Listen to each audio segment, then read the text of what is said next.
In this video, I want to examine which of the two popular display technology, that is the OLED or the organic light emitting diodes, or the liquid crystal based display, that is the LCD display, which of them is better for enabling the ideal display for virtual reality. And in the previous videos, I laid out my laundry list of things that I want this ideal VR display to have. So let's start with the field of view. So the field of view is essentially the way these most of these head-mounted displays for virtual reality work is that you have a screen smacked right in front of your eyes, and in the modern one you actually have two screens, one for each eye, and then you have lenses on top of these, and they what essentially they do, or these eye lenses do, is they take this screen and make it look much farther away, and also make it more immersive with a larger field of view. Now with OLEDs, there you can make flexible display, and in principle you can make them such that they match the curvature of this spherical lens. So you can ideally make these curved display, or these compound curved displays, where they're curved not just in a cylindrical fashion, but essentially in a spherical fashion, where they match the curvature of this eye lens in front of them, and then in principle this can increase your field of view. Now I must say that none of the current available VR displays achieve that. Some of the OLED screens that you currently get, which are flexible, only achieve this curvature along like a cylinder.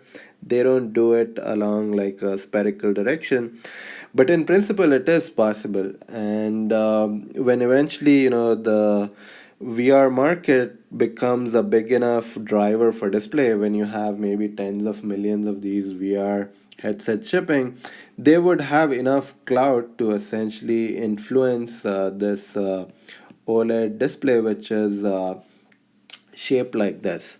So inherently, uh, currently, well, none of them has an advantage. None of the available OLED displays achieve that, but in principle, yeah, OLED displays, if they are manufactured in that particular fashion, can give you a larger field of view just by the nature that you can make them flexible and you can curve them. Now, in terms of resolution, it's determined by this large field of view and the angular pixel density. And none of the displays which are currently available, they achieve these kind of high resolution numbers in a very small screen size. So remember, like, we're talking about screen sizes which are the size of your phone, so no more than 5 by 8 or 5 by 7 inches in size, and fitting these many pixels is again a big challenge. So earlier it used to be that LCD used to have higher resolution as compared to OLED, but nowadays OLEDs have caught up in the resolution numbers as well. So there's no inherent, winner in terms of enabling this very high resolution between the LCD and OLEDs. The third thing is refresh rate, and we require a refresh rate of more than 90 hertz. In my laundry list of things, I told we want more than 120 hertz.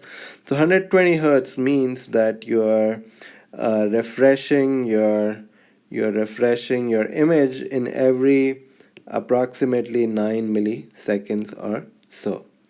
So again, this is possible by both LCD and OLEDs.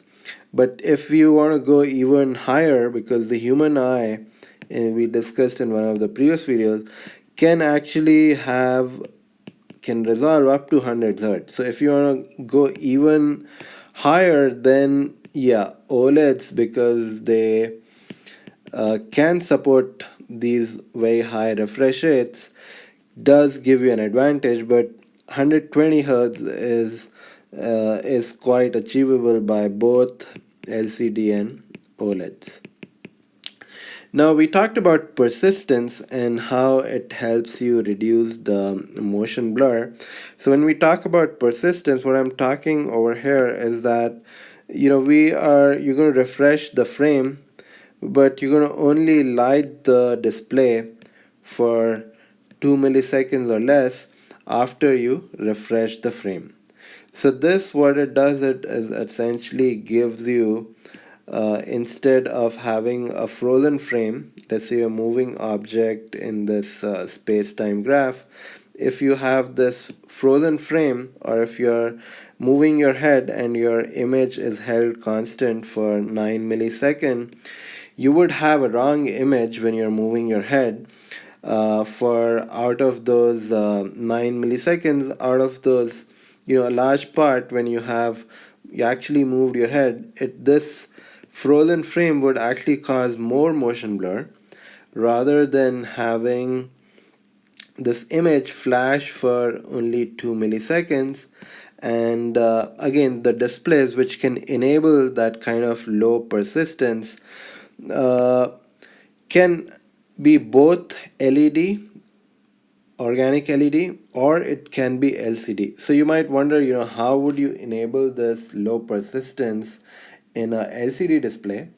The way I will enable that in a LCD display is by strobing my backlight. So most of these LCD displays, they have a backlight, which you can again pulse or strobe. And if you do that independently, your liquid crystals, can switch, and then you can strobe this backlight in a pulse which is 2 milliseconds or less, and you can achieve this low persistence both in LCD and OLEDs.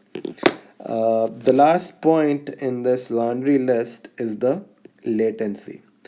And this latency is the total photon motion to photon latency.